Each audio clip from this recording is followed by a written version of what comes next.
O senhor conversa com muitos prefeitos, é presidente da Frente Nacional dos Prefeitos. Haverá uma onda de aumentos de ônibus agora no início do ano? O que dá para imaginar que vai acontecer? Bom, o reajuste da tarifa é inevitável, porque se simplesmente nós congelarmos a tarifa do transporte coletivo, ou nós começamos a literalmente a implodir com o sistema, a sucatear o sistema, porque o sistema se retroalimenta em termos de financiamento, ou o poder público terá que buscar no seu orçamento recursos para bancar. O senhor, conversando com seus colegas prefeitos de grandes regiões metropolitanas, de capitais, ouviu de algum deles a possibilidade de não aplicar reajuste agora no começo do ano de 2015? Não. Os únicos que não irão aplicar no início de 2015 é porque, casualmente, por uma questão histórica, o reajuste se dá mais próximo à metade do ano.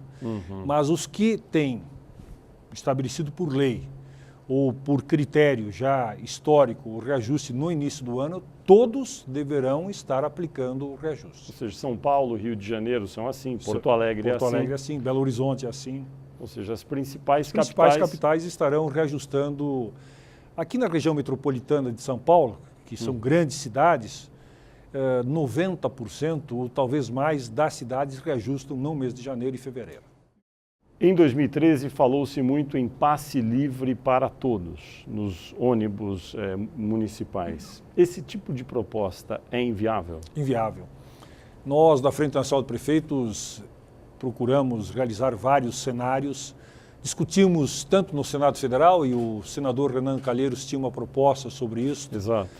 Buscamos assessoria técnica, estivemos no Poder Executivo Federal, discutimos com o Ministério da Fazenda, com os técnicos do Ministério da Fazenda, e chegamos à conclusão de que simplesmente pensarmos em passe livre de forma ampla seria algo absolutamente impensável. Não existem recursos para que isso aconteça. Nós propusemos, e achamos que é uma proposta razoável, o chamado passe livre com corte social. Então, nós com isso poderíamos atender desempregados, donas de casa, estudantes com um limite de renda. Isso faria com que o impacto no país poderia chegar a 3 bilhões de reais, o que seria até adequado, desde que fosse financiado pelo governo federal, porque os municípios não têm como fazer isso. O Congresso Nacional é o zero e vezeiro em fazer benemerência com o chapéu alheio. Com o nosso chapéu, com o chapéu dos prefeitos. Então nós queremos discutir, bom, qual é a nossa responsabilidade e qual é a fonte de financiamento que banca isso. Isto, para mim, é o pacto federativo que tem que ser, de uma vez por todas, colocadas na ordem do dia. Política Nacional de Resíduos Sólidos, aprovada em 2010, estabelecia que todas as cidades do país deveriam extinguir lixões a céu aberto até agosto de 2014. Esse prazo já passou. 60% das cidades não cumpriram esse prazo. Os prefeitos foram relapsos ao não cumprir esse prazo? Não. Porque houve 4 anos ou não? Não, de forma alguma, Fernando. Esse é um tema que diz respeito ao nosso dia a dia. Eu não tenho problema de lixões em Porto Alegre, então me sinto muito à vontade, como presidente da Frente Nacional de Prefeitos, de tratar sobre ele. Mas conheço várias cidades, não somente no Rio Grande, mas no país, onde os prefeitos, obviamente, não têm capacidade financeira e técnica para simplesmente extinguir lixões. Mas em 4 anos? Mas é muito pouco tempo. Tinha que ser quantos anos? Não, tem que ser ajustado, e nós propusemos isso, agora a Frente Nacional de Prefeitos propôs isso na discussão que o Senado Federal está fazendo para readequarmos. Além disto, nós temos que buscar uma fonte de financiamento para que a Prefeitura, além dos gastos que tem normalmente, que já são exorbitantes, que não consegue dar conta das políticas do dia a dia, ele possa, com recurso de financiamento, está bem financiamento, a longo prazo, ter um recurso específico para tratar desse caso. Porque caso contrário se torna impossível. Se esse planejamento existir, for feito a partir de agora e houver aí uma moratória a respeito desse prazo que já não foi cumprido, em quanto tempo o senhor acha que as cidades brasileiras, sendo realista, poderiam se livrar desses lixões a céu aberto? Nós apresentamos uma tabelinha que acreditamos ela seja viável. Algumas cidades têm condições de terminar com os lixões em 2016, outras em 2018 e algumas em 2020. Nós temos que levar em consideração, e o governo tem que monitorar, Nós não queremos... Mas aí quantos recursos seriam necessários para até 2020 acabar com os lixões?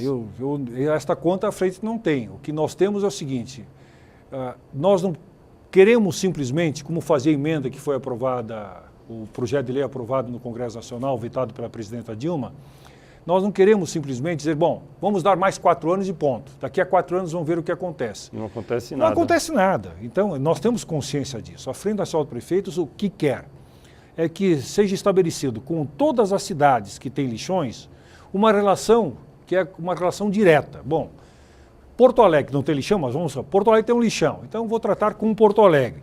Vou assinar com Porto Alegre um termo de compromisso. Qual é o termo de compromisso? O calendário a ser seguido é este. Em tais e tais condições nós temos que monitorar. A frente quer ser parceira nisso. Porque caso contrário, se nós criarmos pura e simplesmente um novo calendário sem responsabilizações desde o primeiro momento do prefeito, ele vai jogar para frente. No caso da Petrobras, o senhor acredita que seria positivo no atual momento que toda a diretoria fosse substituída? Tenho plena e absoluta convicção de que seria uma boa sinalização para a sociedade. Volto a dizer, até hoje tenho plena convicção do que foi apresentado, de que a atual diretoria, ou pelo menos o presidente com a direção, não tem culpa em cartório. Tá bem, mas não adianta.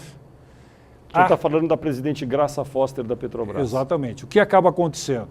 Há uma suspeição, há um sangramento muito claro da própria Petrobras, as ações estão caindo de forma célere, este grande patrimônio que é do povo brasileiro está escorrendo pelas nossas mãos. Então, algumas medidas têm que ser tomadas. A primeira delas é a mudança total da direção.